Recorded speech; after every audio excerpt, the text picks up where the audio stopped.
Should the NBA adopt the Elam Ending? Let's talk about it. One of the biggest complaints about the NBA, and basketball in general, is how tedious the end of games are. Full of intentional fouling, timeouts, replays, and other delays, the end of NBA games are slogs to get through. The Elam Ending was developed by Nick Elam and is used in minor leagues such as the Basketball Tournament and Canadian Elite Basketball League. However, the Elam Ending gained more mainstream attention in 2020 when the NBA adopted it for their All-Star Game. It was a success, and they have used it for the All-Star Game ever since. In this video, I will discuss the Elam Ending, its pros and cons, and whether I think the NBA should adopt it for all games, and whether I think they will. So I'm not going to go into clickbait too much, and I'm just going to give you a straight answer up front. I think they should from a basketball standpoint, but from a business standpoint, it really would not make sense. To elaborate on that, let's get into the points. So first off, what is the Elam Ending? The Elam Ending, as used in the NBA All-Star Game, removes the clock from the fourth quarter of NBA games.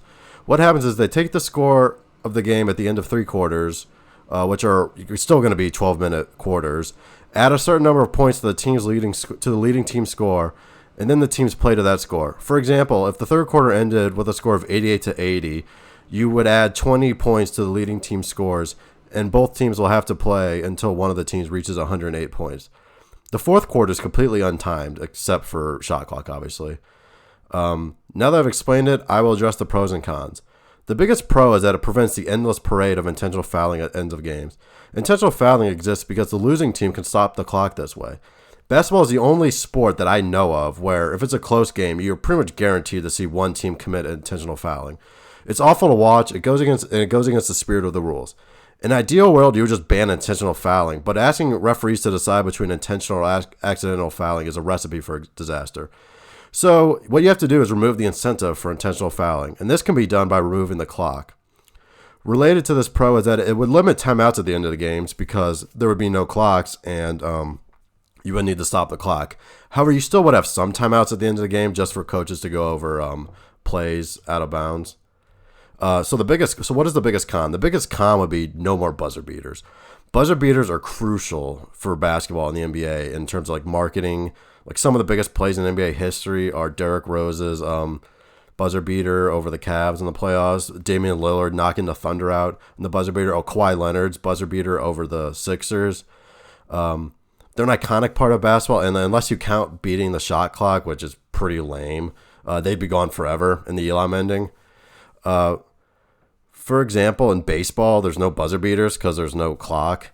However, baseball has walk-off home runs, which are awesome and don't happen all the time. If you got rid of the Elam Ending, if you adopted the Elam Ending, every game would end on a made basket, so it would lose its appeal. Since we're already on the theme of baseball, some games end in a walk-off home run, some in a walk-off hit, walk-off balk. But a lot of games end in strikeouts, groundouts, pop-outs, a defensive play. With the way the Elam Ending is set up right now, the games would never end on a defensive play. I know that makes some sense because basketball is heavily offensive-oriented compared to baseball, football, basketball, etc. However, I do think it would be pretty lame if basketball could only end on a made basket. It would just really emphasize how unimportant defense is.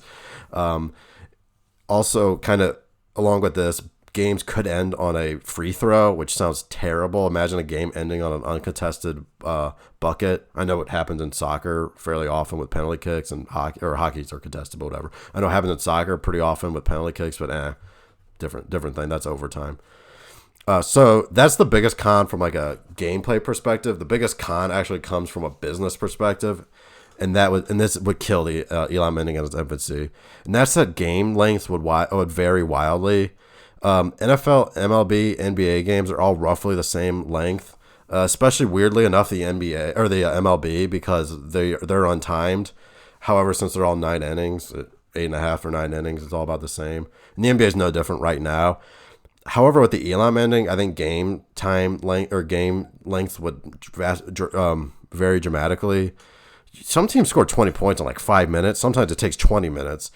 So imagine if you're like a TV network, you buy it, or you're paying for TV rights. Some game, you don't know if a game's going to end at 10 o'clock or 9:30. That's a pretty big difference that you wanna have certainty for, or if like from a player standpoint, stat standpoint, if you're on a really good team, you might play less, so you're gonna have worse stats because you're playing less minute or fewer minutes. Good teams would finish games earlier, so players on good teams would have different statistics. This could affect MVP voting, All-Star voting, first, second team NBA voting, which obviously affects contracts. So obviously, Elam Ending, they would help the final 2 minutes of NBA games, but it would drastically change the first 46 or however many minutes of an NBA game, which I think would be just too much.